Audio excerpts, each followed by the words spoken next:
అందరికీ నమస్కారం.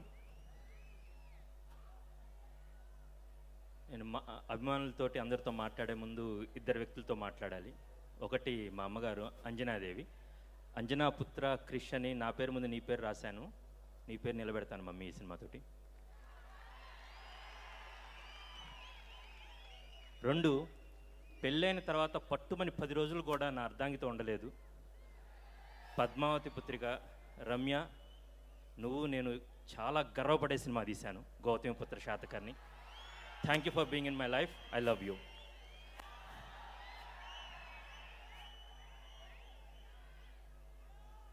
గౌతమిపుత్ర శాతకర్ణి కథ తీయాలనుకున్నప్పుడు ఒక అద్భుతమైన రూపం ఆవిష్కృతమైంది. మా గురుగారు శాస్త్రి గారితో, సాయి మాధవ్ గారితో కలిసి అనుకున్న తర్వాత సరే ఇది కథ చేస్తున్నాం. జ్ఞానశేఖర్ కథ చెప్పాను.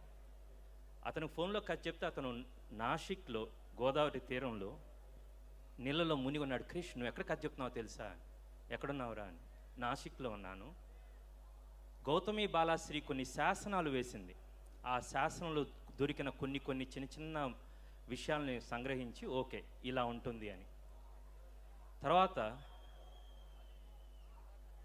చీఫ్ మినిస్టర్ చంద్రబాబు నాయుడు గారు లండన్ వెళ్ళినప్పుడు, చాలా జనరల్ గూగుల్ న్యూస్లో వస్తుంది, అప్పుడు నేను బాంబేలో ఉన్నాను. సార్ మీరు లండన్ వెళ్ళినప్పుడు you went to Amaravati marbles. లండన్లో ఒక మ్యూజియంలో ఒక పెద్ద బ్లాక్లో మన అమరావతి శిథిలాలన్నీ లండన్లో ఉన్నాయి. ముఖ్యమంత్రి గారు చూశారు. వాటిలో ఎన్నో కొన్ని తీసుకొస్తానప్పుడు ప్రామిస్ చేశారు, ట్రై చేస్తా అన్నారు. సార్ ఒక్కటి వచ్చినా sir it will be a great treasure. అంటే మనకు తెలియని మన సంస్కృతి, మనకు తెలియని మన కథ, మన జాతి గొప్పదనం ఎక్కడో లండన్ వాడు పూజిస్తున్నాడు. మనం గౌతమిపుత్ర శాతకర్ణి అంటే ఎవరు అని అడిగే స్థాయిలో ఉన్నాం. అప్పుడు నాకు అప్పటికేం తెలియదండి. సివిల్స్ ఎగ్జామ్స్ రాసే వాళ్ళకి, గ్రూప్ ఎగ్జామ్స్ రాసే వాళ్ళకి పాఠ్యపుస్తకం ఉంటుందన్నమాట. అక్కడ నేను విక్రమ్ టెక్స్ట్ బుక్స్ ఎక్కడో ఒక టెక్స్ట్ బుక్ దొరికితే అందులో నుంచి ఒక 35 పేజీల గౌతమిపుత్ర శాతకర్ణి గురించి దొరికింది. అక్కడ స్టార్ట్ చేసాం. ఈయన గురించి ఏం మ్యాటర్ లేదే అనుకుని స్టార్ట్ చేస్తే బిఎన్ శాస్త్రి గారు చాలా ఇన్ఫర్మేషన్ ఉంది. విశ్వనాథ సత్యనారాయణ గారు కవి సామ్రాట్, ఆయన ఆంధ్ర ప్రశస్తిలో గౌతమిపుత్ర శాతకర్ణి గురించి చాలా రాశారు. సరే అని మహారాష్ట్రలో కొంతమంది ఫ్రెండ్స్కి చెప్పాను, ఇదే గౌతమిపుత్ర శాతకర్ణి చేస్తున్నాను అనగానే, ఓహో మహారాష్ట్రని అతను కథ చేస్తున్నావా అని. అదేంటయ్యా, తెలుగువాడు, తెలుగు జాతి గర్వపడుతున్నాను, నేను సినిమా తీస్తున్నానంటే, కాదు ఛత్రపతి శివాజీకి జిజియాబాయి ఇతని గురించి చెప్పేది, నువ్వు గౌతమిపుత్ర శాతకర్ణి అంత గొప్పవాడి కావాలరా అని చెప్పిందని మహారాష్ట్ర వాళ్ళు పూజించుకుంటున్నారు. మనకు చేత కాదు. తర్వాత తమిళంలో చెప్పాను, కన్నని నా ఫ్రెండ్ మన ఛత్రపతి సినిమాలోనే జింతాక తక అని చేస్తూ ఉంటాడు. అతని చెప్తే మచ్చి ఇందాలుదానా నూట్రువర్ కన్నర్ అని తమిళ్లో తెలుసు అందరికీ ఈయన గురించి అన్నాడు. తెలుగులో మనకు తెలియదు. నూట్రువర్ కన్నర్ శాతకర్ణిని వాళ్ళు నూట్రువర్ కన్నర్ అని పిలుచుకుంటున్నారన్నమాట. సరే ఇదంతా జరిగింది కదా అని తర్వాత అసలు మ్యాక్సిమం ఇన్ఫర్మేషను మెగస్తనీస్ ఇండికాలో నుంచి దొరికింది. అంటే ఎక్కడో గ్రీకుల్లో, ఎక్కడో పాశ్చాత్యుల దగ్గర ఉన్న ఇన్ఫర్మేషను మన దగ్గర లేదు. శబాష్, కథ దొరికింది. అతని గురించి చదువుతూ ఉంటే రక్తం మరిగింది నాకు. సరే ఇలాంటి శాతకర్ణి ఎలా ఉంటాడు, ఎలా ఉండాలి?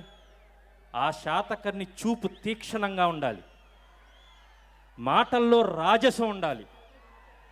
ఇందాక సాయి మాధవ్ గారు అన్నట్టు అతను నడుస్తుంటే ఒక కాగడ రగులుతున్నట్టు ఉండాలి. ఒక కథానాయకుడిని ఎన్నుకుంటుంది.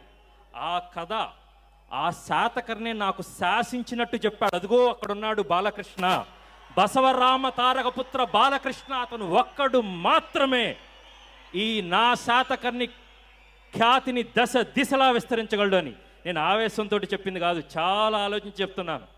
ఇది నేను అక్కడ కూర్చున్న బుర్రా సాయి మాధవ్, అక్కడ కూర్చున్న సీతారామ శాస్త్రి గారు రచిస్తున్న ప్రతిసారి అనుకున్నది. హీరో గొప్పవాడు ఎప్పుడవుతాడో తెలుసా? ఈ సినిమా ఇక్కడికి ఎందుకు వచ్చిందో తెలుసా? నేను ఇక్కడ ఎందుకు నించున్నానో తెలుసా? ఆ ఒక్క వ్యక్తి ఈ కథ విని కేవలం 10 నిమిషాల్లో, మ్యాక్సిమం 14 గంటల్లో మాకు చెప్పాడు, అరే ఈ సినిమా చేస్తున్నాం, తాడో పేడో తేలుద్దాం సార్, ఇది సంక్రాంతి రిలీజ్ సార్ అని నేను చెప్పాను. వేరే కంపెనీ సంక్రాంతి కాదు, ఎప్పుడైనా సరే ఈ సినిమా చేస్తున్నా. ఆ రోజు నుంచి ఈ రోజు దాకా ఎంత ప్రణాళికాబద్ధంగా వెళ్ళామంటే థ్యాంక్స్ టు మై ప్రొడ్యూసర్స్.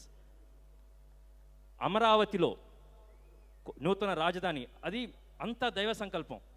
ఎప్పుడో గౌతమిపుత్ర శాతకర్ణి అమరావతి రాజధాని చేసుకొని భారతదేశం మొత్తం వెళ్ళటం ఏంటి? ఉమ్మడి రాష్ట్రం విడిపోయిన తర్వాత అమరావతి రాజధాని కావటం ఏంటి? ప్రతిదీ దైవ సంకల్పం. Thank you so much CM sir for making అమరావతిని మన రాజధానిగా చేస్తున్నందుకు, మళ్ళీ అమరావతి కీర్తిని దశ దిశలా వ్యాప్తి చేస్తున్నందుకు. I have to thank my cameraman Gnanasekhar, wonderful visuals. ప్రణాళికాబద్ధంగా అంటే అమరావతిలో మేము ఈ ప్రకటన చేశాము, హైదరాబాద్లో ప్రారంభోత్సవం చేసుకున్నాము.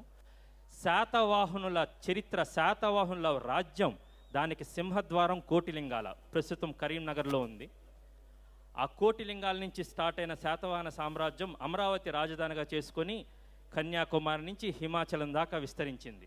నేను ఎప్పుడు మా టీంతో అంటూ ఉంటాను, ఒకవేళ ఇతను ఏ గ్రీస్లోనో పుట్టుంటే, రోమన్లోనో పుట్టుంటే ఇతని మీద 100 పుస్తకాలు రాసేవాళ్ళు, 10 సినిమాలు తీసేవాళ్ళు, 3 ఆస్కార్లు వచ్చుండేవి అని.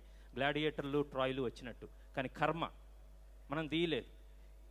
ఈ సినిమా చాలా అద్భుతంగా తీశాను. మా అమ్మకి చెప్పినట్టు, నా అర్ధాంగికి చెప్పినప్పుడు, నా లక్కీ ఎక్కడ ఉంది తనకు చెప్తున్నట్టు గర్వపడే సినిమా తీశాను. నేను ఒక్కడిని కాదు, తెలుగు జాతి మొత్తం గర్వపడే సినిమా తీశాను. ఇది టికెట్లు తేవటం కోసం చెప్తుంది కాదు, నాలో కోపంలో నుంచి చెప్తున్నది. చిన్నప్పుడు మా తాతగారు జాగర్లమూడి రమణయ్య గారు గుంటూరులో పోలీస్ ఆఫీసర్గా ఉండేవాళ్ళు. మేము అక్కడ అమరావతికి పిక్నిక్ అంటే అక్కడే వెళ్ళాం, కార్తీక భోజనాలంటే అక్కడికే వెళ్ళేవాళ్ళం. వెళ్తే అక్కడ నాకు ఒక చిన్న మ్యూజియం దగ్గర ఉన్నప్పుడు చిన్నప్పుడు దిగితే అక్కడ గుడి మెట్ల మీద ఎవరో నాకు ఫస్ట్ కథ చెప్పారు.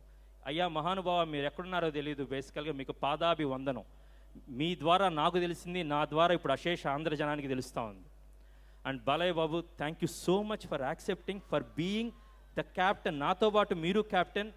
మీరు ప్రతిరోజు మొదటి సెట్లోకి వచ్చింది మీరే, చివరి సెట్లో నుంచి వెళ్ళింది 14 గంటలు 18 గంటలు, ఎన్ని గంటలంటే అంతో పాటు మాతో పాటు. ఆయన ఒక సెట్ అసిస్టెంటు, ఆయనే హీరో, ఆయన ఒక లైట్ బాయ్ కూడా. అంతతో మాకు కష్టపడి చేస్తున్నందుకు మీ అందరికీ దానికోసం నేను అరుస్తున్నాను. మీరు చెప్పండి, జై బాలయ్య, జై బాలయ్య, జై Balayya. Now I will take 2 more minutes. నా టీం గురించి చెప్పను, నా ప్రొడ్యూసర్స్ గురించి చెప్పను. Everybody is there. బట్ మీడియాలో నుంచి ప్రతి వ్యక్తి, each and every person Gautamiputra Satakarni గురించి ఇప్పుడు తెలుసుకున్నాం క్రిష్, థ్యాంక్ యూ అని ప్రమోట్ చేసినందుకు మీడియా పీపుల్ అందరికీ thank you so much. And finally trailer release చేసిన తర్వాత నాకు తెలుగు ప్రజల నుంచి వస్తున్న స్పందనకి, ఈ సినిమా నుంచి చూడటానికి మీరు వెయిట్ చేస్తున్నందుకు, more than that Gautamiputra Satakarni కథని, మన కథని, తెలుగు జాతి గౌరవాన్ని, ఖ్యాతిని తెలుసుకోవడానికి రెడీగా ఉన్నందుకు మీ అందరికీ హ్యాట్స్ ఆఫ్, సెల్యూట్. అండ్ సమయం లేదు మిత్రులారా, సంక్రాంతి వస్తుంది, ఖబర్దార్.